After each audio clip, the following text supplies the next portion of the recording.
Hello friends, welcome to in my online class.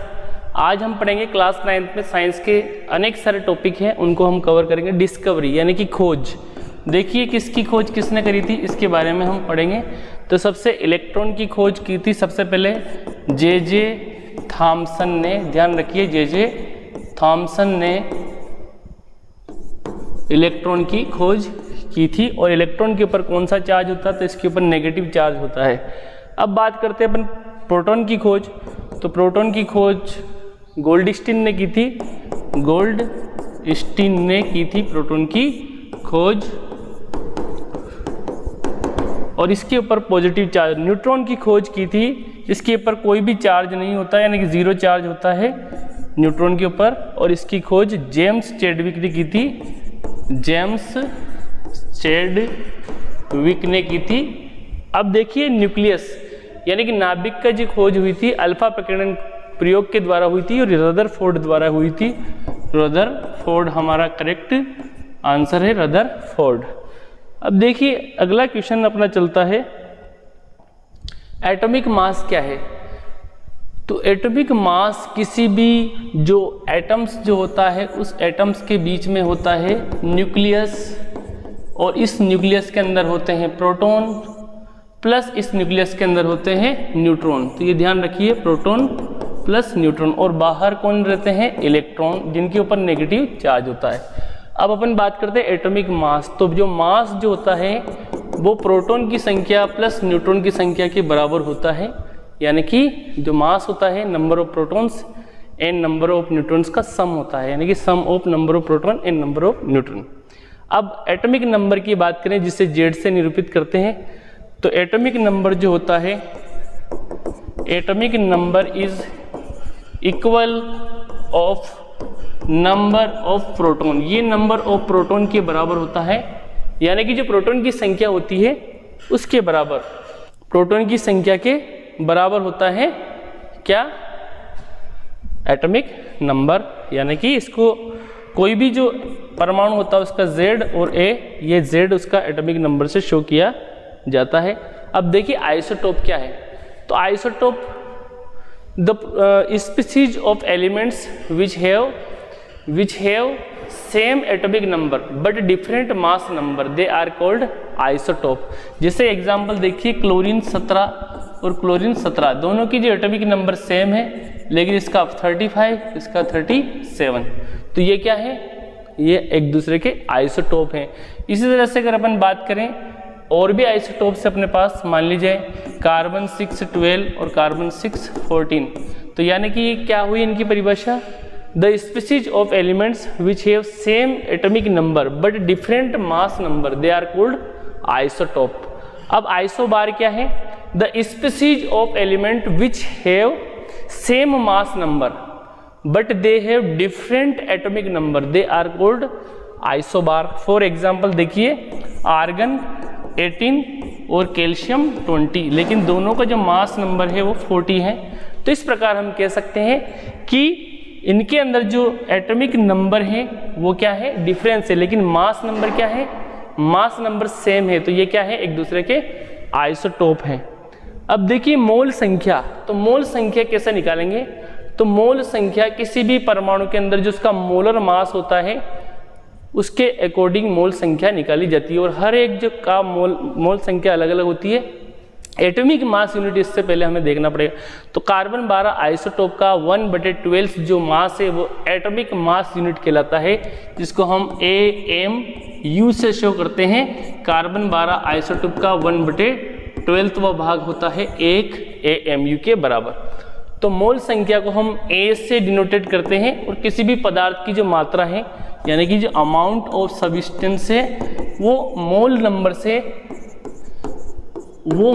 से हम निकालते हैं। तो जैसे हम देखते हैं, जैसे कि CO2 का अगर बात करें तो CO2 का जो मोलर मास देखिए, तो इसका मोलर मास कार्बन का 6 नंबर पे है, तो इसका जो मास नंबर 12 है, प्लस ऑक्सीजन का है 8 दूनी 16, 16 दूनी 32, यानी कि जो टोटल आ रहा है 44। तो 44 इसका क्या है, ये इसका मोलर मास है, और इसका मोलर मास है, ठीक है।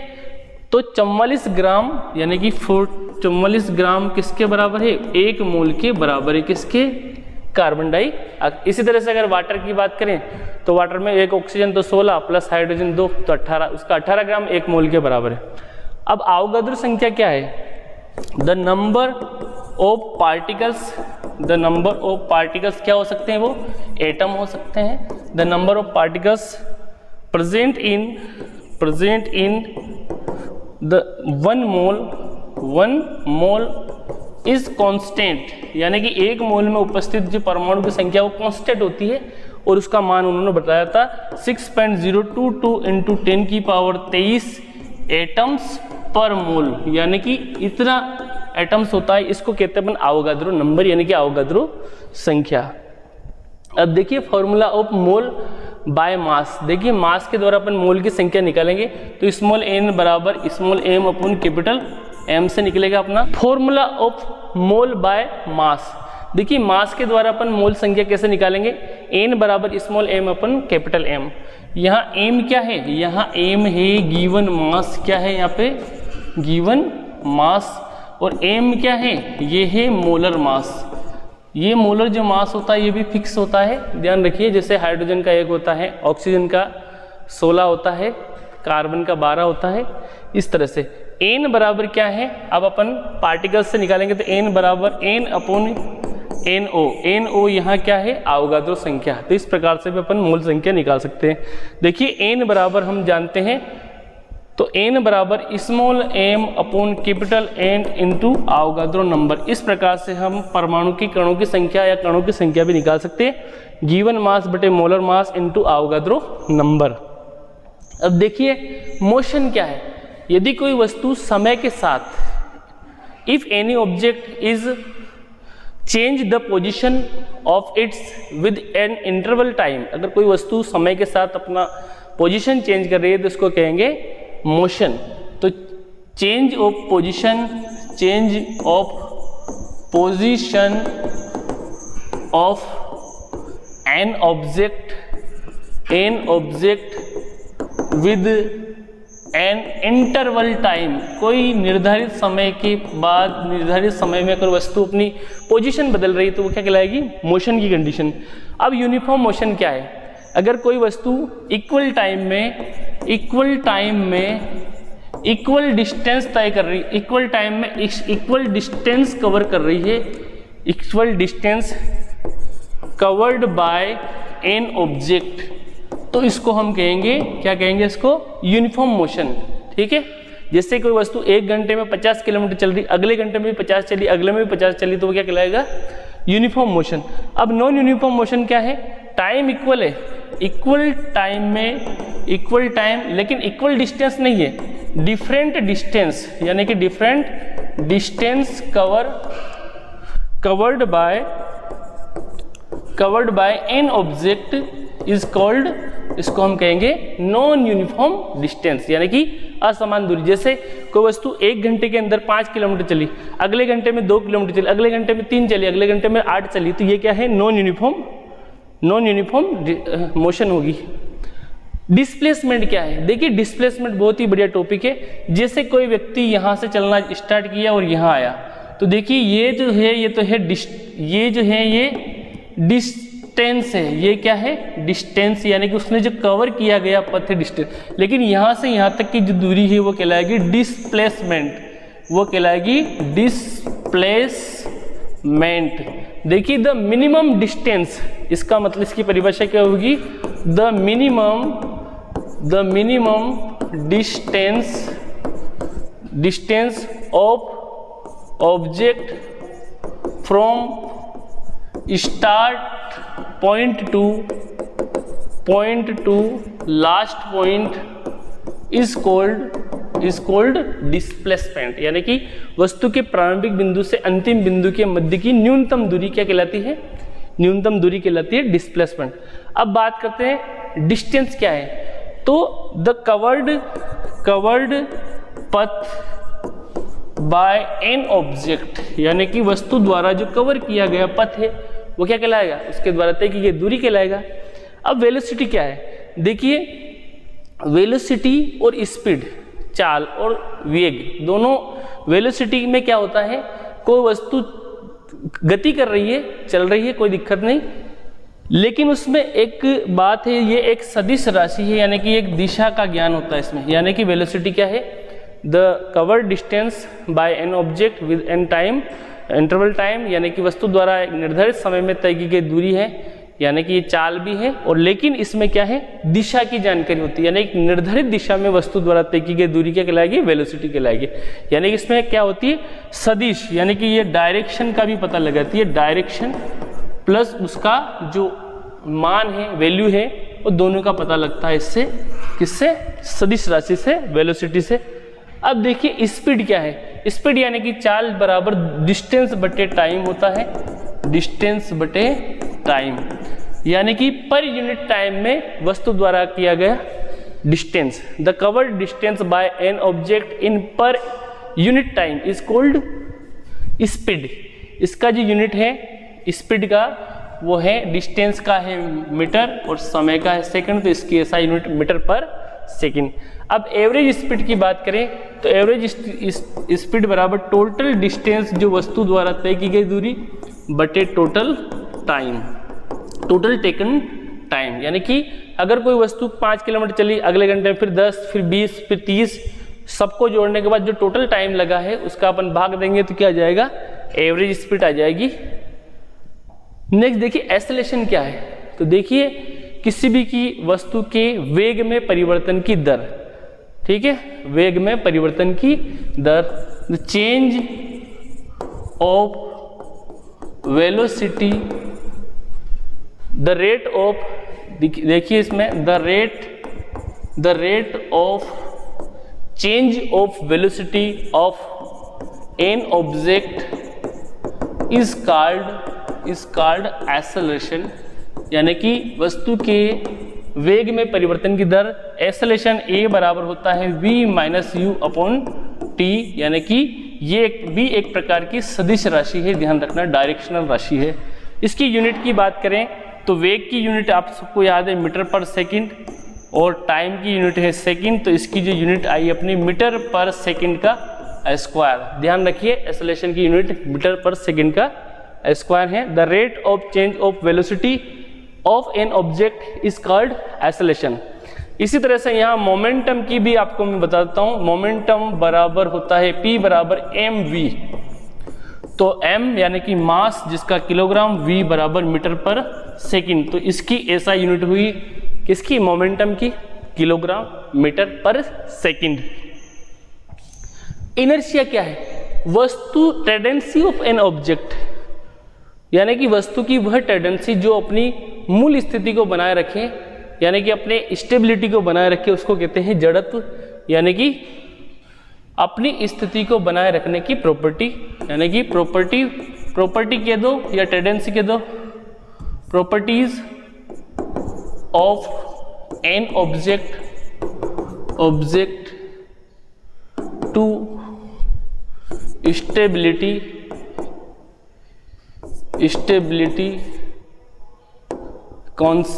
Constant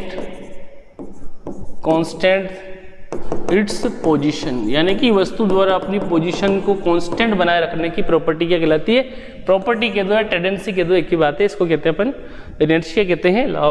first law of motion क्या कहता है, फर्स्ट लॉ ऑफ मोशन कहता है, ये फोर्स को बताता है, ध्यान रखिए, कोई भी वस्तु अगर गतिशील है तो गतिशील रहेगी और स्थिर है तो स्थिर रहेगी, जब तक उस पर कोई बाह्य असंतुलित इनबैलेंस फोर्स अप्लाई न किया जाए तब तक वह अपनी स्थिति को बनाए रखने का प्रॉपर्टी रखती है। इसको ही हम लॉ ऑफ इनर्शिया भी कहते हैं, यानी कि लॉ ऑफ इनर्शिया हमारे फर्स्ट लॉ से रिलेटेड है, यानी कि वस्तु द्वारा अपनी मूल स्थिति को बनाए रखना जब तक उसके ऊपर कोई बाह्य बल कार्य न करे। जैसे कंबल के अंदर जो धूल के कण हैं वो वहाँ के वहीं रहते हैं, लेकिन अपन डंडा फटकारने पर जो पार्टिकल्स हैं वो बाहर निकल जाते हैं।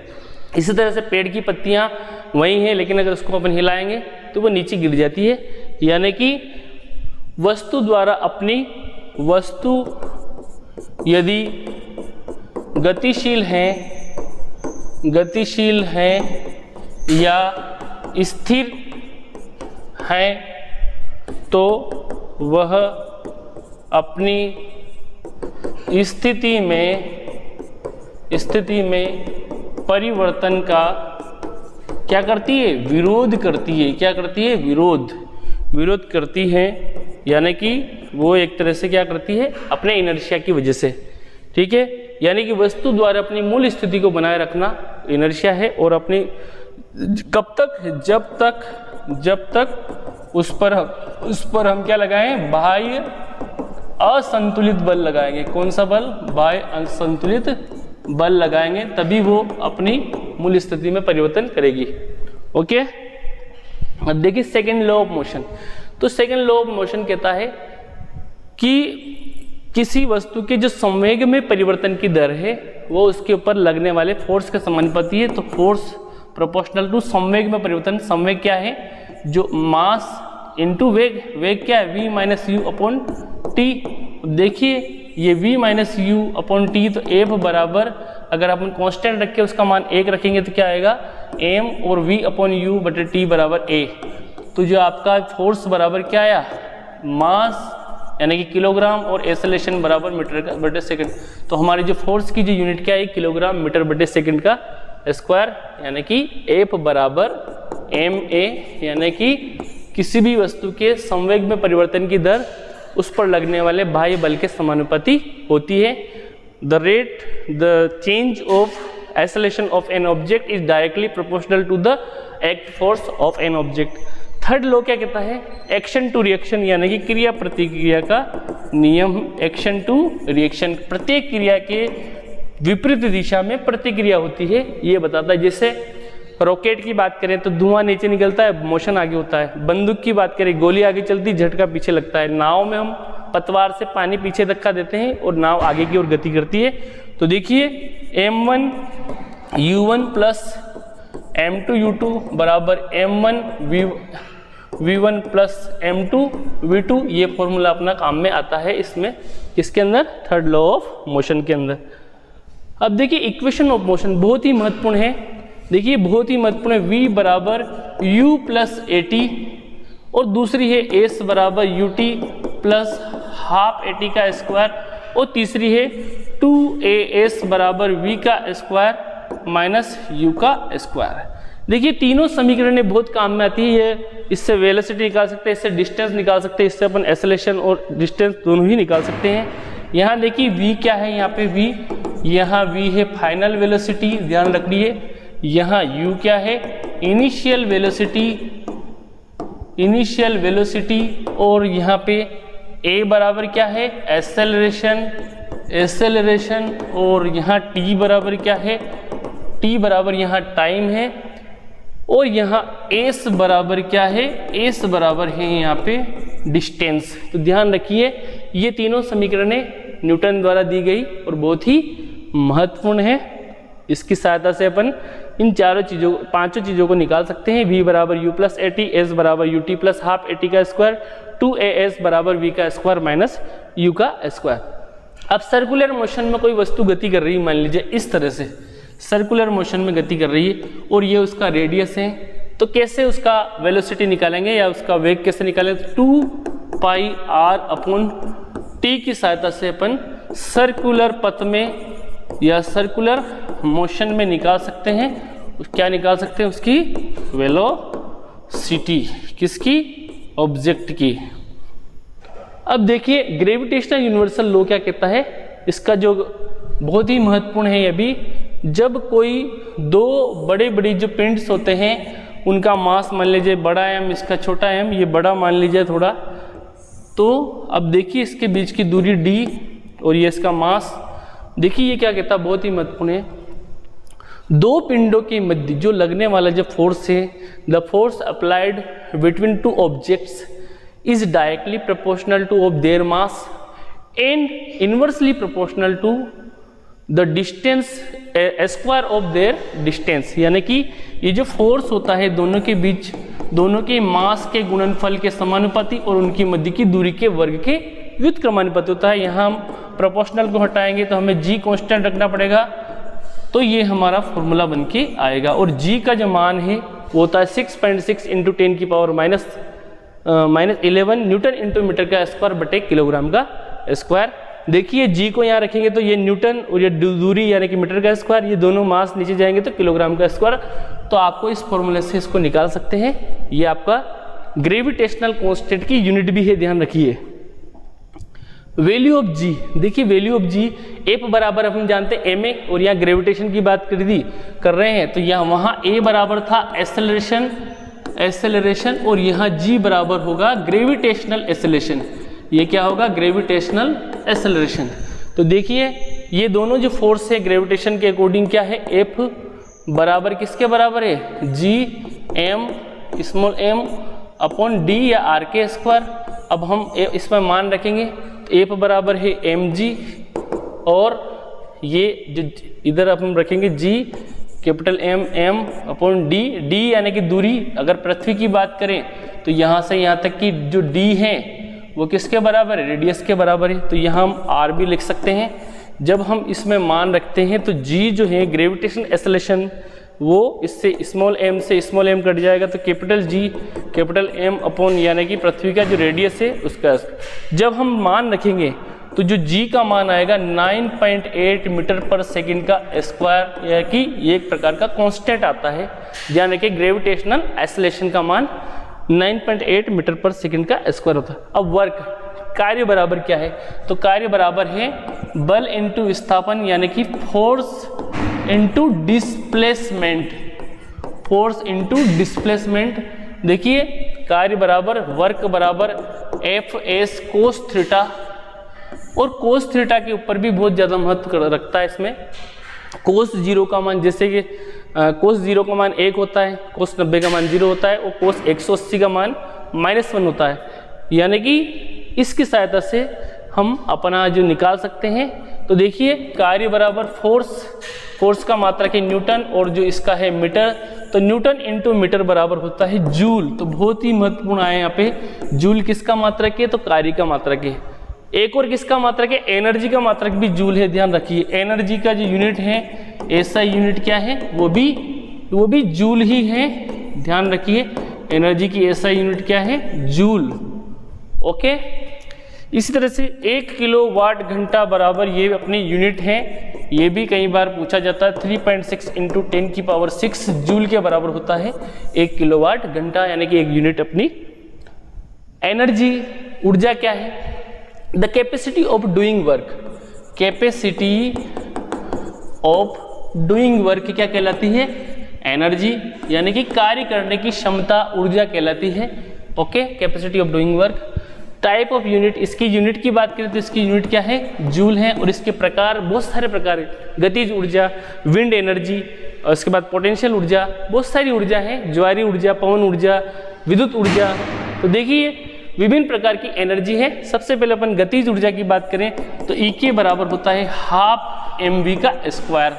अब पोटेंशियल ऊर्जा की बात करें तो ईपी बराबर होता है mgh, और दोनों ही में मान रखेंगे, यानी कि m का मान यहाँ पे किलोग्राम, g का मान मीटर पर सेकंड का स्क्वायर, और h यानी कि हाइट ये भी मीटर है। तो देखिए किलोग्राम मीटर पर सेकंड का स्क्वायर हो जाएगा न्यूटन, और ये है मीटर बराबर हो जाएगा जूल। इसमें भी वैसे यहाँ kg रख दो, और v का स्क्वायर यानी कि मीटर बटे सेकंड इंटू मीटर बटे सेकंड। तो किलोग्राम मीटर बटे सेकंड का स्क्वायर बराबर हो जाएगा न्यूटन, और मीटर बराबर हो जाएगा जूल। इस प्रकार इसकी ऐसा यूनिट क्या है? जूल है। तो कार्य और ऊर्जा दोनों की ऐसा यूनिट जूल है। अब पावर की बात करते हैं। देखिए पावर बहुत ही महत्वपूर्ण है। तो देखिए पावर बराबर हमारा होता है वर्क बटे टाइम, यानी कि शक्ति बराबर कार्य बटे समय। यानी कि क्या है इसमें? The rate of doing work, the rate of doing work is called power. इसको क्या कहेंगे अपन? इसको कहते हैं अपन पावर। देखिए बहुत ही महत्वपूर्ण है। अब पावर बराबर क्या होता है? देखिए वर्क का जो मात्रक हमें याद है जूल, और टाइम का मात्रक सेकंड। तो जूल पर सेकंड बराबर होता है वाट। तो वाट किसका मात्रक है? पावर का। तो वाट किसका मात्रक है? पावर का। पावर की क्या है ये? एसआई यूनिट क्या है? वाट। देखिए वाट। अब आपको पूछा जाए कि 1 हॉर्स पावर किसके बराबर होता है? 1 हॉर्स पावर जो मशीन की जो है, यानी कि जो बड़ी बड़ी मशीनें हैं उनकी अगर अपन बात करें तो वो पावर में मापी जाती है और उसके हॉर्स पावर यूज़ किया था। 1 हॉर्स पावर बराबर होता है 746 वाट। बहुत ही महत्वपूर्ण है मशीन की गति के लिए, मशीन की जो एनर्जी के लिए अपन उनके पावर यूज़ किया जाता है और वाट में 746 वाट। अश्व शक्ति भी कहते हैं इसको। हॉर्स पावर का मतलब होता है अश्व शक्ति, तो हॉर्स पावर। अब देखिए प्रेशर, दाब बराबर क्या है? अगर किसी वस्तु पर परपेंडिकुलर डायरेक्शन में अगर फोर्स लग रहा है किसी वस्तु पर या किसी ऑब्जेक्ट पर, तो वो क्या कहलाएगा? वो कहलाएगा प्रेशर। क्या कहलाएगा? वो प्रेशर। तो देखिए प्रेशर बराबर होता है P बराबर होता है F/A, यानी कि परपेंडिकुलर डायरेक्शन में the force applied on object in A perpendicular direction is called pressure. देखिए फोर्स बराबर होता है न्यूटन और ए यानी कि एरिया। एरिया बराबर होता है लंबाई इंटू चौड़ाई, लेंथ इंटू ब्रॉड, यानी कि मीटर इंटू मीटर, यानी कि न्यूटन पर मीटर का स्क्वायर। तो देखिए न्यूटन पर मीटर का स्क्वायर बराबर होता है पास्कल। तो देखिए दाब का जो मात्रक है वो क्या आया? पास्कल आया। तो द फोर्स, इसकी परिभाषा भी देखिए, the force acting on an object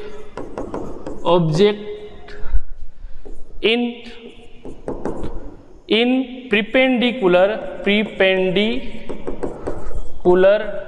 direction, the force acting on an object per unit area, per unit area, यानी कि पर यूनिट एरिया पर जो फोर्स लग रहा है, the force acting on an object per unit area in perpendicular direction is called, इसको हम क्या कहेंगे? इसको हम कहेंगे प्रेशर कहेंगे। तो प्रेशर क्या है? किसी की वस्तु पर परपेंडिकुलर डायरेक्शन में लंबवत दिशा में 90 डिग्री के एंगल पर, परपेंडिकुलर का मतलब 90 डिग्री के एंगल पर, जैसा कि ये है तो इसके परपेंडिकुलर डायरेक्शन पे तो फोर्स लग रहा है, तो ये क्या है? 90 डिग्री के एंगल पे लग रहा है, इसको हम बोलेंगे लंबवत परपेंडिकुलर। तो इसको क्या बोलेंगे अपन? ये कहलाएगा आपका प्रेशर। तो देखिए प्रेशर P बराबर F/A। हम एरिया ज़्यादा होगा तो प्रेशर कम लगेगा, ठीक है। जैसे बांध की दीवारें नीचे से चौड़ी क्यों होती है? क्योंकि उसका एरिया बढ़ा दिया जाता है, तो ऊपर से प्रेशर घट जाएगा और जो बांध की दीवारें बैठक नहीं लगी, ठीक है। ये बहुत ही महत्वपूर्ण उदाहरण है। जो ऊंट के जो पैर होते हैं वो नीचे गद्दीदार यानी चौड़े होते हैं, तो वो ताकि रेत में अंदर धंसे नहीं, क्योंकि एरिया ज़्यादा होगा तो ऊपर से प्रेशर कम लगेगा, ठीक है। अब अपन बात करते हैं अपने पेन या कील की, तो कील आसानी से अंदर क्यों चली जाती है दीवार के अंदर? क्योंकि उसका एरिया कम होता है, तो एरिया कम होगा तो प्रेशर क्या लगेगा? ज़्यादा। तो देखिए ये जो फोर्स और प्रेशर दोनों एक दूसरे के समानुपाती, एक बढ़ने पर दूसरा भी बढ़ता है, लेकिन ये अगर अपन फोर्स और प्रेशर और एरिया की बात करें तो एक के बढ़ने पर दूसरा घटता है, क्योंकि ये एक दूसरे के क्या है? ये एक दूसरे के इनवर्सली प्रोपोर्शनल है। कौन? प्रेशर और एरिया, ओके। डेंसिटी क्या है? तो डेंसिटी घनत्व बराबर होता है मास अपॉन वॉल्यूम, यानी कि पर यूनिट मास के अंदर जो पर यूनिट वॉल्यूम के अंदर कितना मास है, दैट इज कॉल्ड डेंसिटी। यानी कि पर यूनिट वॉल्यूम में मास क्या कहलाता है? Density, okay. तो डेंसिटी बराबर होता है मास, यानी कि गिवन मास अपॉन वॉल्यूम। अब इसकी यूनिट देखें तो मास की यूनिट क्या है? मास की यूनिट है किलोग्राम, ओके। मास की यूनिट किलोग्राम, और वॉल्यूम यानी कि आयतन, लंबाई इंटू चौड़ाई इंटू ऊंचाई, यानी कि मीटर का क्यू, यानी कि किलोग्राम अपॉन मीटर क्यू, ये आपकी डेंसिटी आ गई। अब रिलेटिव डेंसिटी क्या है? यानी कि रिलेटिव डेंसिटी जिसकी भी अपन निकाल रहे हैं, डेंसिटी ऑफ सब्सटेंस, उस सब्सटेंस की डेंसिटी बटे density of water, density of water बराबर क्या आ जाएगा आपकी? ये आ जाएगी आपकी रिलेटिव डेंसिटी। क्या आ जाएगी? रिलेटिव डेंसिटी, ठीक है, रिलेटिव डेंसिटी, ओके। अब वाटर की डेंसिटी कितनी होती है? तो डेंसिटी ऑफ वाटर आपको याद होनी चाहिए, ये फिक्स नंबर होती है, ये होती है 1000 किलोग्राम पर metre cube, okay. Density of water अब अगर अपन बात करें सिल्वर की तो 19.6 होती है इसकी 19,600 सिल्वर की डेंसिटी होती है। सिल्वर डेंसिटी बराबर होती है, कितनी होती है 19,600 किलोग्राम पर मीटर क्यूब, ये याद रखिए। सिल्वर की अलग अलग पदार्थ की डेंसिटी, ये मैंने डेंसिटी की बात करी, रिलेटिव डेंसिटी की बात नहीं करी। रिलेटिव डेंसिटी में क्या करेंगे, 19,600 में 1000 का भाग दे देंगे, कितनी आ जाएगी 19.6 आ जाएगी। और देखिए जो रिलेटिव डेंसिटी इसका कोई मात्रक नहीं होता है, इसकी ये क्या है यूनिट लेस है, इसकी कोई यूनिट नहीं होती, ध्यान रखिए इसकी कोई यूनिट नहीं होती इसकी रिलेटिव डेंसिटी की। ओके, तो ये किसकी बात हो रही थी, सिल्वर की डेंसिटी की। तो डेंसिटी यानी कि ये वाली, ठीक है। तो डेंसिटी की यूनिट कितनी होती है, डेंसिटी की यूनिट है किलोग्राम मीटर पर क्यूब। देखिए ये डेंसिटी। ओके, वाटर की डेंसिटी कितनी होती है एक बार और बताता हूँ, 1000 किलोग्राम पर मीटर क्यूब। ओके,